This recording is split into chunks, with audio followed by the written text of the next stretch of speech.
안녕하십니까? 한국기독공보에서 들려드리는 5월 셋째 주 주요 소식입니다.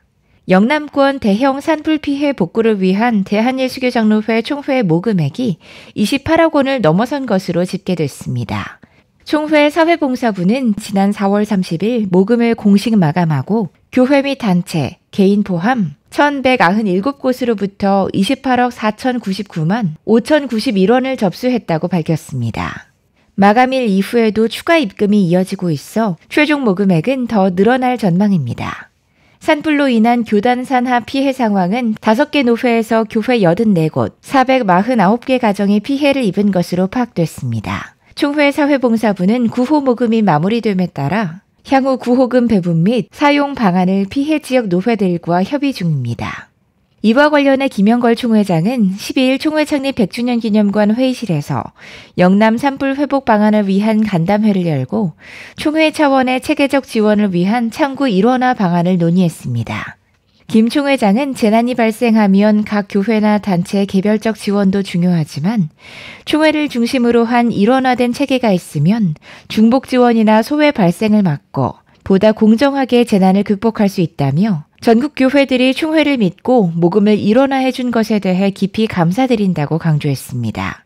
간담회에서는 총회 김보연 사무총장과 사회봉사부 담당자가 현재까지의 피해 현황을 보고하고 구체적인 구호 사업안도 제시했습니다. 주요 내용은 전소된 교회 및 사택 재건, 성도 피해 가정 위로금, 지역사회 재생사업, 생활안전키트 제공 등입니다. 두 번째 소식입니다. 2025년 봄 정기노회가 지난 1일 서울 선호회를 끝으로 마무리됐습니다.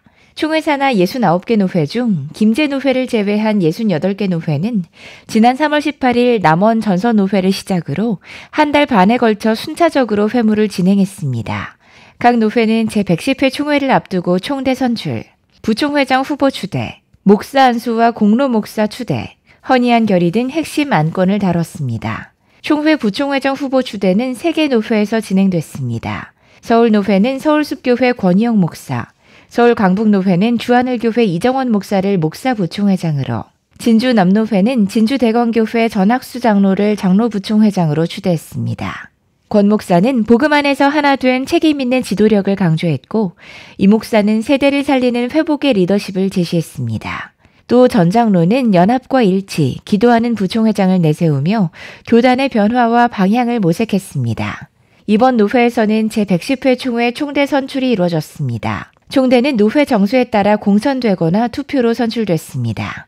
특히 서울노회는 올해 여성 총대가 전년 대비 1명 더 많은 5명이 선출돼 여성 리더십의 약진을 보였습니다. 전국 노회에서 선출된 제110회 여성 총대는 오는 8월 집계돼 공식 발표될 예정입니다. 다음 세대 목회자를 세우기 위한 목사 안수 예식도 대규모로 진행됐습니다. 특히 서울노회, 서울북노회, 서울동남노회, 평양노회, 평남노회, 평북노회, 용촌노회 등은 10명 이상의 안수 예식을 진행해 눈길을 끌었습니다.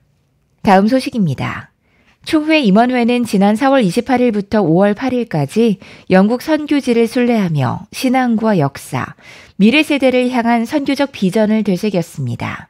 이번 수련회는 잉글랜드와 스코틀랜드를 중심으로 기독교 선교 유적지를 방문하고 교단 선교 협력 기관들과 교류를 강화하는 일정을 소화했습니다. 특히 브리스톨에서는 초대 한국 선교사 제임스 게일과 관련된 사역지를 탐방하고 브리스톨 한인교회를 찾아 현지 선교사들과 교제했습니다. 이 자리에서 임원회는 게일 선교사의 손녀로부터 수첩, 사진필름, 서신 등 그의 유품을 기증받는 뜻깊은 시간을 가졌습니다. 임원회는 한글 성경 번역의 선구자로 불리는 존 로스 선교사의 사역지도 방문했습니다. 에딘버러에 위치한 로스 선교사의 묘소를 찾아 헌화하고 기도하는 시간을 가진 후 존 로스가 은퇴 후 장로로 섬겼던 뉴잉턴 트리니티 교회의 주일 예배에 참석했습니다.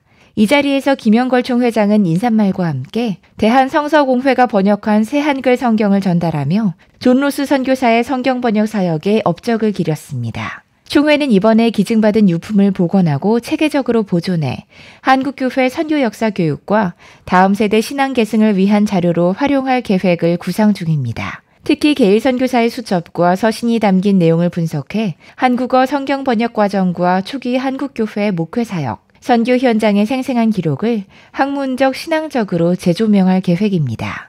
이 밖에도 임원회는 이번 수련회에서 조지 뮬러 목사의 발자취를 따라 뮬러 박물관을 견학하며 복음 실천의 현장을 돌아보고 세인트 앤드루스 대성당과 센 자일스 교회 등 존 녹스의 종교개혁 흔적을 답사하며 신앙의 뿌리를 되새겼습니다. 다음 소식입니다. 제110회 총회 부총회장 예비후보로 등록하고자 서류를 냈던 A씨가 자격 미달을 근거로 예비후보 신청을 받지 않은 총회 선거관리위원회를 상대로 민사소송을 제기했습니다. A씨는 선관위원 12명에게 각 4천만 원의 손해배상을 청구한 상태입니다. 지난 2월 총회 선관위는 후보 서류를 낸 A씨에 대해 헌법 제2편 정치 제12장 총회 제88조 총회 회진 및 회원권 사항과 총회 임원선거조례 제2장 임원선거 제2조 3항에 의거해 제110회 총회 부총회장 예비후보 자격 미달이기에 예비후보 등록을 받지 않기로 하고 A씨에게 공문을 발송하기로 하다라고 결의하고 A씨를 제외하고 신청 서류에 미비점이 없는 3명을 예비후보로 확정한 바 있습니다. 이에 불복한 A씨는 지난 3월 서울 서부지방법원에 소송을 제기한 상태입니다. 이외에도 안산지방법원에는 선관위 임원 3명에게 총 4억 9천만 원의 손해배상을 별도로 청구했습니다. 이 같은 무분별한 소송 제기에 대해 총회는 더 이상 좌시하지 않겠다는 입장입니다. 법적 규정과 원칙에 따라 행정을 진행한 만큼 이전과는 다른 강력한 대응을 예고했습니다. 총회 선거관리위원장 김상기 장로는 과거부터 지속된 문제인데 지금껏 총회가 강력히 대응하지 못했지만 이제는 총회가 확실하게 대응해 오히려 손해배상을 청구하도록 하겠다고 강조했습니다. 한국기도공보에서 들려드리는 5월 셋째 주 라디오 기도공보를 마칩니다. 청취해주신 여러분 고맙습니다.